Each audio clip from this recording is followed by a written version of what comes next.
पिछले वीडियोस में आपने ये तो जान लिया कि क्षमा करने के क्या क्या लाभ हैं। और अगर अभी तक आपने उन वीडियोस को नहीं देखा है तो ज़रूर देखें, ताकि आप क्षमा करने के लाभ को समझ सकें कि किसी को क्षमा करना, किसी को माफ़ करना, ये उसके लिए नहीं बल्कि आपके लिए कितना ज़रूरी है।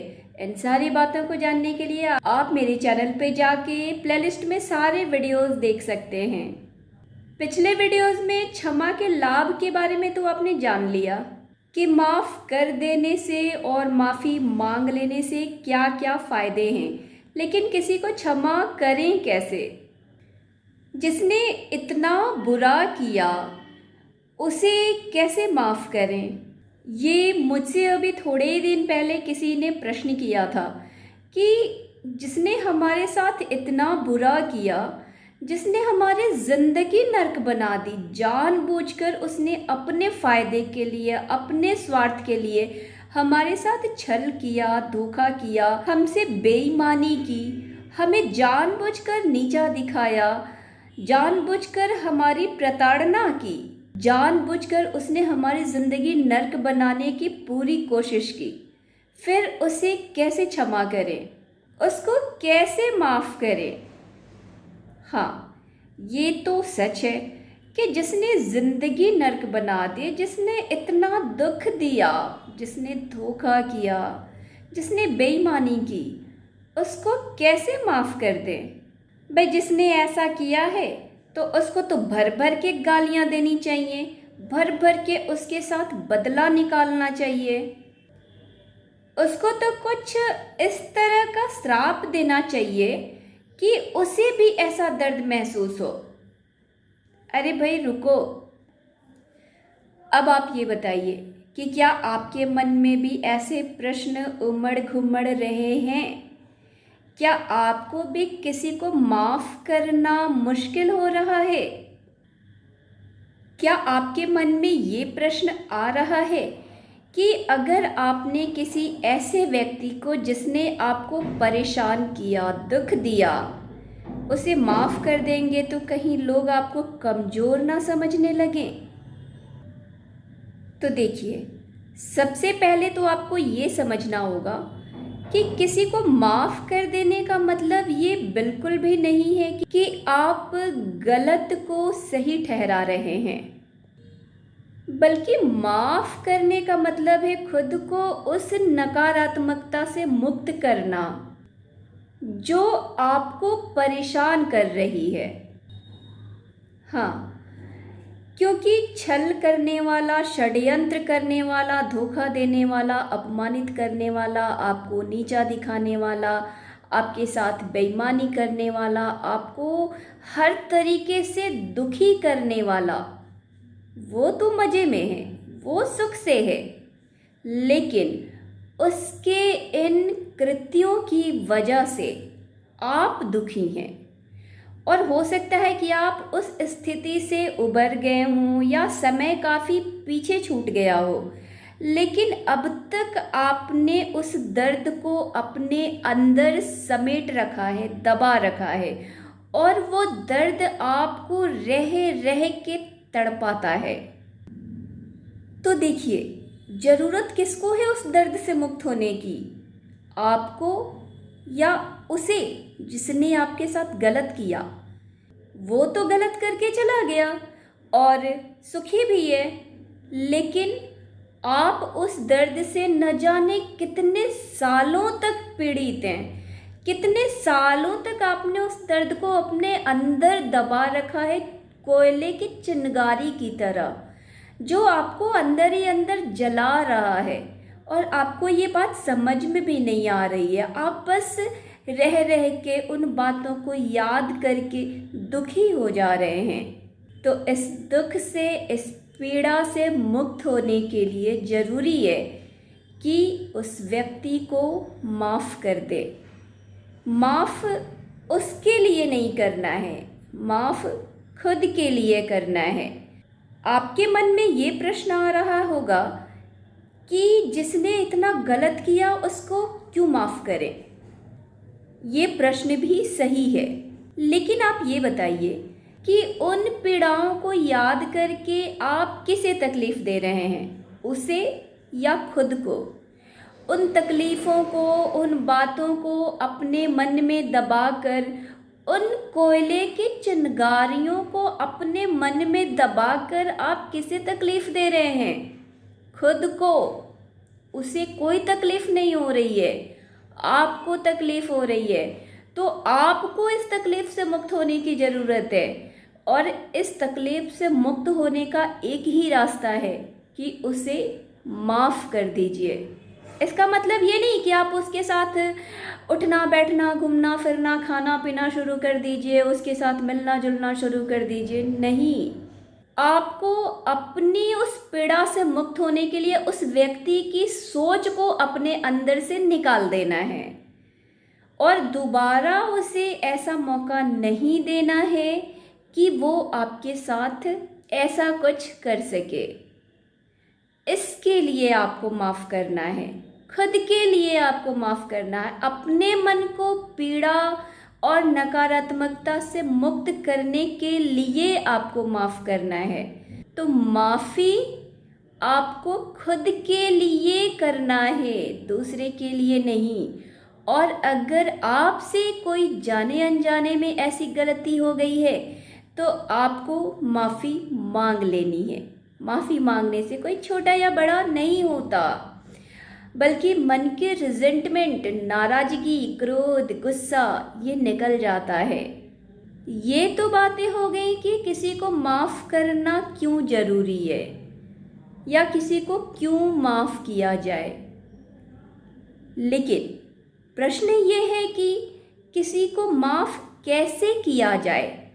जब आपने ये डिसाइड कर लिया कि आपको इस नकारात्मकता से बाहर निकलना है, आपको अब उन पीड़ाओं को नहीं याद करना, उस व्यक्ति की नकारात्मक यादों से आपको मुक्त होना है, जब आपने ये तय कर लिया तो आप सोचेंगे कि आपको ऐसा क्या करना है जिससे आप उसे माफ़ कर दें। कैसे माफ़ करें, माफ़ करने की प्रक्रिया क्या होनी चाहिए। तो चलिए आज के वीडियो में इसी विषय पर बात करते हैं। किसी को कैसे माफ़ करें, इसकी प्रक्रिया क्या होनी चाहिए, ये जानने के लिए वीडियो में अंत तक बने रहें। देखिए, माफ़ किसे करने की बात की जा रही है, उसे ही ना, जिसने आपको अपमानित किया, धोखा दिया, आपके साथ बेईमानी की, आपको दुखी किया, प्रताड़ित किया, आपके साथ ईर्ष्या, जलन, द्वेष की भावना रखकर आपको नीचा दिखाने की कोशिश की या अपमानित किया या किसी भी तरीके से आपको दुखी किया। तो आपको सबसे पहले ये स्वीकार करने की ज़रूरत है कि आप दुखी हैं, आपको भावनात्मक चोट लगी है। आप अपनी भावनाओं को दबाएं नहीं, बल्कि उसको महसूस करें। अपने दुख को आप महसूस करें और फिर उस पर मरहम पट्टी करने की कोशिश करें।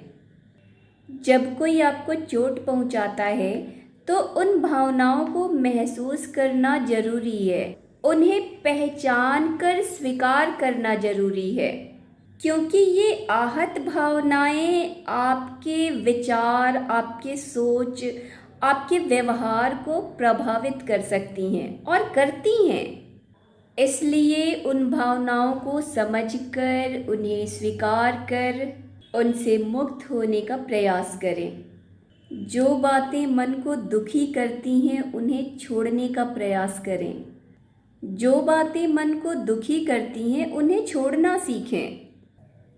फिर इस कारण को जानने की कोशिश करें कि सामने वाले ने आपके साथ ऐसा क्यों किया। हो सकता है कि वो स्वयं भी किसी दर्द से गुजर रहा हो, और ये दर्द किसी भी प्रकार का हो सकता है। कमज़ोर व्यक्ति ईर्ष्या, द्वेष, जलन के कारण आपकी तरक्की से, आपके प्रभाव से दुखी हो जाते हैं। और हाँ, ऐसे व्यक्ति बहुत कमज़ोर होते हैं, क्योंकि वो आपके प्रभाव, आपके व्यक्तित्व, आपकी उन्नति से ईर्ष्या, द्वेष, जलन की अग्नि में इतना जलते हैं, इतना जलते हैं कि अपनी कमजोरी छुपाने के लिए और अपना वर्चस्व दिखाने के लिए वो आपको प्रताड़ित करना शुरू कर देते हैं, आपको अपमानित करना शुरू कर देते हैं और आप ऐसे कमज़ोर व्यक्ति की निकृष्टता के लिए खुद को दुखी करते हैं। ऐसे कमज़ोर व्यक्ति की निकृष्टता के लिए खुद को क्यों दुखी कर रहे हैं? तो चलिए छोड़िए उन बातों को। सबसे पहले आप ये स्वीकार करिए कि वह व्यक्ति निकृष्ट है और ऐसे निकृष्ट व्यक्ति की बातों को अपने मन में आपको अब और जगह नहीं देनी है। उसकी निकृष्टता के लिए आपको अपने प्यारे प्यारे भोले भाले सीधे साधे सच्चे मन को दुखी नहीं करना है। कभी कभी ऐसा हो सकता है कि आपको जिस व्यक्ति को माफ़ करना है उसके साथ आपके सीधे संवाद संभव ना हो सकता है वह व्यक्ति आपसे बहुत दूर चला गया है और उससे मिल पाना संभव ना हो, या फिर हो सकता है कि वह व्यक्ति अब इस दुनिया में ही ना हो, लेकिन आप उसकी निकृष्ट बातों को मन में रख कर अपने आप को दुखी किए जा रहे हैं। तो अब जब आपने उसे माफ़ करने का फैसला कर ही लिया है तो इससे कोई फ़र्क नहीं पड़ता कि वो व्यक्ति ज़िंदा है या नहीं, वो व्यक्ति आपके सामने है या नहीं। ऐसे व्यक्ति को आप अपने सामने इमेजिन करिए और महसूस करिए कि उस व्यक्ति ने आपको जो दुख दिया था, जो दुखों का गुलदस्ता दिया था और जिस गुलदस्ते को आपने अपने स्वच्छ मन में जगह दे दी थी, अब वो गुलदस्ता सड़ सड़ के आपकी पूरी आत्मा को दुर्गंधित कर रहा है। तो अब आप उस सड़े हुए गुलदस्ता को उठाकर फेंक दीजिए, अपने मन से बाहर निकाल दीजिए और उस व्यक्ति की आत्मा से आप यह कहिए कि तुमने मेरे साथ जो कुछ भी किया, जो कुछ भी कहा, ये तुम्हारी चॉइस थी और मैंने तुम्हारी चॉइस को अपने मन में जगह देकर अपने मन को दुखी किया, लेकिन अब मुझे इस दुख से मुक्त होना है, ये मेरी चॉइस है। आप अपनी चॉइस उस आत्मा को बताइए, आप उससे बार बार कहिए कि तुम्हारे कारण जो मुझे दुख हुआ, जो मैंने अपने आप को इतने दिनों तक, सालों तक दुखी किया, अब मुझे उस दुख से खुद को बाहर निकालना है। इसलिए सबसे पहले मैं खुद को माफ़ कर रही हूँ, खुद को माफ़ कर रहा हूँ, क्योंकि मैंने खुद को दुखी किया। मैंने अपने स्वयं का ख्याल नहीं रखा, मैंने अपने मन का ख्याल नहीं रखा, मैंने अपने मन को दुखी किया। इसलिए मैं सबसे पहले तो अपने मन से माफ़ी मांग रहा हूँ, माफ़ी मांग रही हूँ। मैं अपने मन को माफ़ कर रहा हूँ, माफ़ कर रही हूँ। और अब मैं तुम्हें, जिसने मुझे दुख दिया, उसे माफ़ कर रही हूँ, उसे माफ़ कर रहा हूँ। तुम जाओ, तुम्हारे और मेरे बीच का जो ये कार्मिक संबंध था, जो ये दुखों का एक नाता जुड़ गया था, उसे आज मैं तोड़ रहा हूँ, तोड़ रही हूँ। अब तुम जाओ और तुमसे मेरा दुखों का लेन देन पूरा हो गया। और इस प्रकार आप उसे माफ़ करके अपने मन को हल्का महसूस कर सकते हैं। आप ऐसा करके देखिए, आप बार बार इन बातों को सुनिए, आपको ज़रूर हल्का महसूस होगा और ये बहुत ज़रूरी है। देखिए, जब तक आप उस व्यक्ति, उस घटना को माफ़ नहीं करेंगे ना, तब तक आप उस व्यक्ति, उस घटना से बंधे रहेंगे और बार बार खुद को पीड़ा देते रहेंगे। और जब तक आपने उसे माफ़ नहीं किया, 5 साल, 10 साल, 20 साल, 25 साल, 40 साल, आप उस पीड़ा में बंधे रहेंगे, आप उस दुख को महसूस करते रहेंगे और ये पीड़ा आपके अंदर किसी बीमारी के रूप में उभर कर आपको तकलीफ़ दे सकती है। और अगर आप माफ़ करते हैं तो उस व्यक्ति, उस घटना की नकारात्मकता से आप आज़ाद हो जाएंगे और आप एक अनकही पीड़ा से मुक्त हो जाएंगे। शोध बताते हैं कि माफ़ कर देने से ब्लड प्रेशर नियंत्रित रहता है और दिल की धड़कन बेहतर होती है। अब फिर से वही प्रश्न कि माफ़ कैसे करें? तो आप उस व्यक्ति को मन ही मन में कल्पना करें, उसे माफ़ करें और खुद को उस बोझ से मुक्त करें। आप लिख कर भी माफ़ी मांग सकते हैं। आप कॉपी और पेन उठाइए और आपके मन में किसी व्यक्ति, किसी घटना से संबंधित जो भी नकारात्मक बातें हैं, जो भी दर्द है, जो जो बातें, जो जो घटनाएं आपको तकलीफ़ दे रही हैं, आप उसे लिखिए। बैठकर पूरी बातें लिखिए, एक एक छोटी छोटी बात जो आपको तकलीफ़ दे रही है, वो हर बात को आप लिखिए। वो सारी तकलीफ़ें जो आपको किसी के वाणी या व्यवहार के माध्यम से मिली, वो सब कुछ लिख लीजिए और अंत में ये लिखिए कि अब बस मैं इस तकलीफ़ के बोझ को अब और नहीं ढो सकता, अब और नहीं ढो सकती। इसलिए मैं खुद को रिलीफ करने के लिए, खुद को इस पीड़ा से मुक्त करने के लिए तुम्हें माफ़ कर रहा हूँ, तुम्हें माफ़ कर रही हूँ। और इस प्रकार लिखने के बाद आप उस कागज़ को फाड़ कर फेंक सकते हैं, फ्लश कर सकते हैं या जला सकते हैं। इसके बाद आप देखेंगे कि आपका मन बहुत हल्का हो जाएगा। पता है, क्षमा करना ना कभी भी आसान नहीं होता, वो भी तब जब आपको जानबूझकर गहरी चोट पहुंचाई गई हो। लेकिन क्षमा करने के लाभ जब आप जान गए हैं तो फिर आप क्षमा करना चुनिए, क्योंकि इसके आपने शारीरिक स्वास्थ्य के लाभ देखे। क्षमा करने से ब्लड प्रेशर नियंत्रित हो जाता है, दिल की धड़कन बेहतर हो जाती है।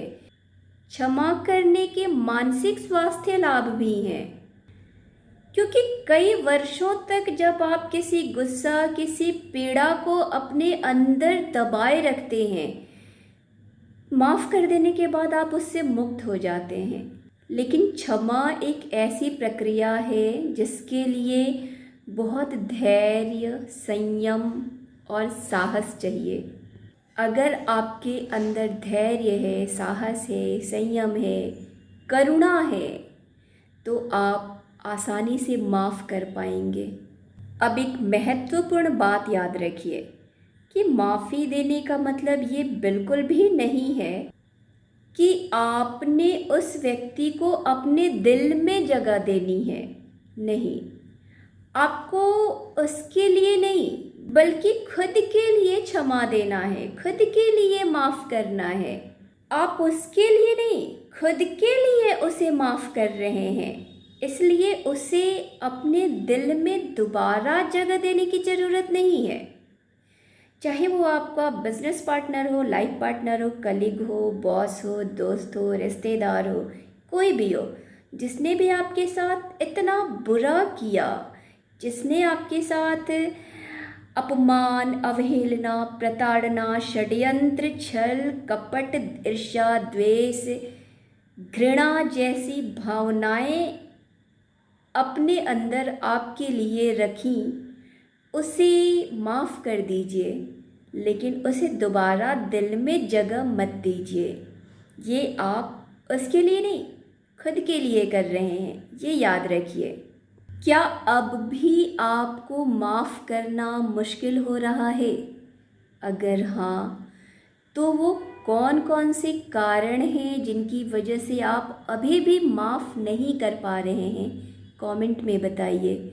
मैं कोशिश करूँगी कि अगले वीडियो में उन बातों को क्लियर कर सकूं।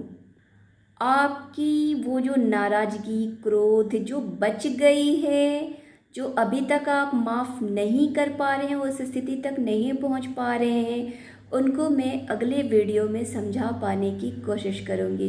तो आप कमेंट में ज़रूर बताएं। मुझे उम्मीद है कि आज के वीडियो आपको माफ़ी की प्रक्रिया तक पहुंचने में ज़रूर मदद करेंगे। अगर आपको इससे थोड़ी भी मदद मिली हो तो आप इस वीडियो को लाइक कर सकते हैं, शेयर भी कर सकते हैं, ताकि आपकी तरह किसी और की मदद हो सके। तो लाइक, कमेंट एंड सब्सक्राइब।